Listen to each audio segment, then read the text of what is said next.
即刻講講屬兔嘅朋友，你哋喺2026年嘅生肖運程。2026年咧，丙午馬年咧，本身咧佢同你哋屬兔嘅關係咧，產生咗叫破嘅關係。破係指你同一個人同第三者嘅出現產生一種關係嘅破裂。即係我同你係冇問題嘅，但係因為呢個人嘅出現咗而導致我同你關係破裂，可能佢從中作梗啦，即係唔一定係男女關係啊，可能全部都係男人或者全部都係女人嘅，從中作梗啦，搞是搞非咧咁樣。咁所以咧呢個情況咧，大家必須要留意，就話佢係影響咗你嘅人際關係。咁所以咧喺2026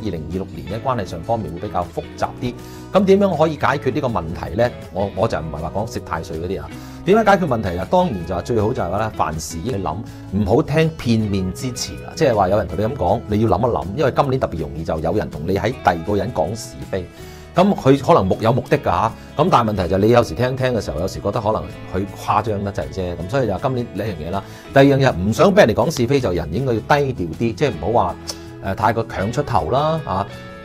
樣嘢都要關你事啦，又或者自己過得太好嘅，即係譬如成日食好多好嘢啊，影擺上網啊，我又同屋企人去歐洲旅行啊，又去月球旅行嗰啲，就唔好擺上網啦，好容易招惹到人哋嘅妒忌你，從而咧人哋就會講你啲壞話。咁所以呢樣嘢大家記住啦，屬兔嘅朋友今年驚嘅就係攝太歲，咁就攝完之後咧，大家心安理得啲啦嚇，咁啊冇話攝完一定得，但係攝完可以會減輕少少嘅問題啊，記住啦，咁啊持之有效嘅呢啲嘢咁多年都。咁睇睇我哋叫吉凶星表，哇好犀利啊！上面4粒，下邊4粒，好，即係今年除咗犯破太歲之後咧，即係都仍然好，我哋叫做好熱鬧啊！整個生活啊，成個年都啊，咁睇睇啦，第一粒星吉星啊，天德星。天德星係一粒貴人星，總之貴人扶持咁簡單啫。今年平時冇乜貴人幫我嘅，今年唔知點解多咗。我陣間再連埋其他星一齊講。仲有一粒福星，福星其實福星高照，即係又係貴人星。當然亦都可以指自己福星高照，好似貴人即係幫你去解決問題。福星亦都係一粒財星。咁如果福星同天德計出現嘅話咧，咁我就即刻又俾咗建議你啦。頭先講啦，因為第三者嘅問題犯咗太歲破太歲，關係差。咁但係咧，亦都可以今年採取主動少少嘅，因為點解咧？貴人係唔會自己好少啊埋幫你，即係譬如話，哇！我啱啱睇書遇到一個問題咁樣，咁你叫做唔會有人問你，你頭先係咪有啲問題唔識啊？等我幫你解答，唔會噶嘛，係永遠就你開聲問人，即係我唔該，我想問下，其實頭先呢個嘢係點樣答？咁人哋會答你。即係今年你揾人去幫到你嘅機會好多，咁所以你唔能夠話我有貴人星扶持之後你坐落等嘅，即係今年多啲聯誼。對你有幫助、對你有益處嘅人，譬如話叻嘅同學仔啦、叻嘅同事，得閒請人哋食飯啦。如果我做生意嘅，咪請啲客戶食飯啦，送下禮啦，過時過節送下禮啦。親朋戚友、屋企人都好啦，即係譬如我家姐好錫我嘅，成日借錢俾我買電話咁樣，咁啊小財唔出大財唔入，咪送一啲禮啊，過生日啊送下俾佢哋，咁令到佢哋記得你，咁有咩幫你嘅時候，第一時間幫你。咁所以就係咧，貴人星貴人直年嘅時候係要儲定啲貴人，要用嘅時間隨時隨手可得啊！記住我所講噶啦。另一粒吉星我哋叫天喜星，天喜星即係話啲喜氣洋洋嘅嘢。你問我喂，除咗結婚生仔之外咧，咁其他有冇係包括天氣裏邊中六合彩都算嘅，中一啲頭獎啊大獎嘅都算。咁所以就咧，所有同你中完或者你唔係中完，即係總之你話我完成一件事，我會覺得好開心嘅，咁都有關。咁當然就係如果你話喂我今年未結婚嘅喎，咁今年可能係一個結婚嘅年，天喜星啦。咁當然就係話生 BB 都係嘅，譬如有啲人可能追咗幾年啦，譬如屬兔嘅朋友啦，無論男或者女都好啦。咁今年就係一個年份啊，你就如果話未咗咧，今年即管年頭努力啲，咁隨時哎呀有咗啦耶咁樣，咁你咪有一種開心嘅事情咯。咁所以就話咧，亦都喺呢啲年份做一啲開心嘅事情，譬如結婚就唔使等嘅，其實我決定嘅啫。咁結婚就話今年同埋出年，今年天喜星直年嘅話咧，咁你做呢啲樣嘢嘅時候咧，係越做越旺，而令到件事越開心。咁所以天喜星就留意啦。最後一粒吉星叫八座星。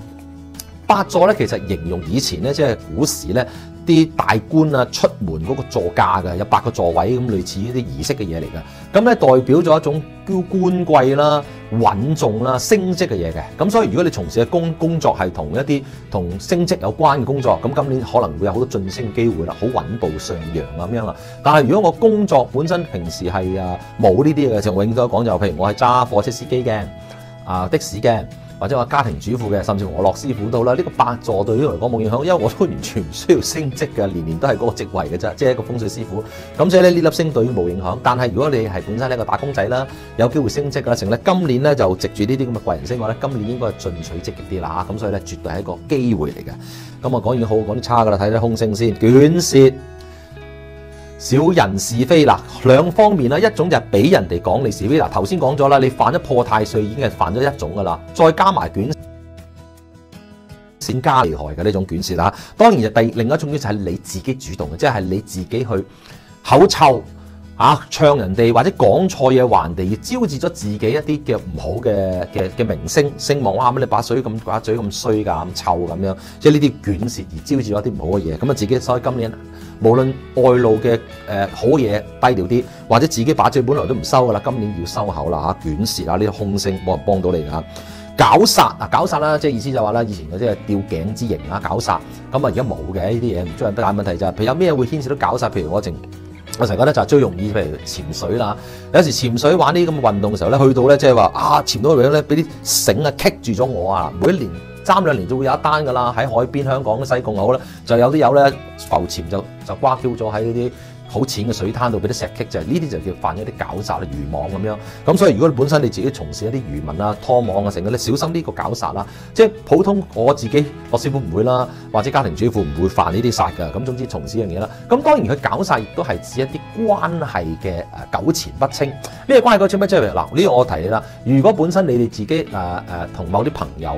可能個朋友我同佢關係普通嘅，但係今年佢成日問我借錢啊，成日煩我啊，叫我幫佢啊，而你好唔想做啊，關係成日都拉拉扯扯關係不清。今年我都喺個時機啦，就將佢哋同佢暫時 block 佢哋啦，或者唔好聽個電話啦，或者有啲男女關係本身我唔係好中意呢個男仔嘅，但係成日糾纏於我啊，好煩咁樣我咧，今年亦都係啦，即係唔好開始，甚至同佢講，喂，你唔好再煩我啦，或者甚至或者開始咗咧，我覺得唔啱咧，唔好糾纏啦，就分手啦啊！咁所以呢啲絞殺咧，好似會令到自己會出現一啲精神緊張啊、崩潰啊，甚至乎咧有意外啊，咁所以影響自己運勢唔好啦，絞殺啊，即係將一啲應該要斷絕嘅關係，今年要決絕啲，咁 OK 噶啦，明唔明白？咁另外咧就係一個咸池同桃花一齊講嘅，桃花係人緣。咸池係指我哋叫性慾會比較強啲，咁一定係黐住噶啦。咁兩睇啦，你睇自己就究竟呢啲係好事，即係永遠就話兩夫婦亦都可以咸池桃花，男女朋友之間亦都咸池桃花，單身都可以咸池桃花。點樣去睇？咁所以就話咧，咸池桃花絕對係空星嚟嘅，因為咧好嘅就唔會有咩特別好，唔好嘅咧就通常就會有好多即係譬如爛桃花啊，或者桃色糾紛啊呢啲咁嘅嘢出現咗啊，或者你自己縱慾過度啊，令到自己出問題啊咁身體機能，咁呢啲嘢咧都要留意。咁好彩就話呢啲星咧就話咧呢啲空星咧，佢全部都唔係一啲主空星嚟嘅，一啲債嚟嘅啫，搞晒啲關係唔好啊，小人是非啊，同埋一啲即係所謂嘅情慾嘅問題啦。咁但係咧天德啊、天喜啊、福星八座全部都大吉靚吉星，所以咧頭先所講咧大部分都係能夠即係大事化小，小事化無㗎。咁所以咧今年屬兔嘅話咧，除咗人際關係方面要好小心處理之外咧，基本上無論你事業啦、財運方面啦都係唔錯嘅。咁所以恭喜你哋啦！咁啊2026年咧，我哋預祝屬兔嘅你哋咧新一年新年進步，身體健康同埋財源廣進。拜拜。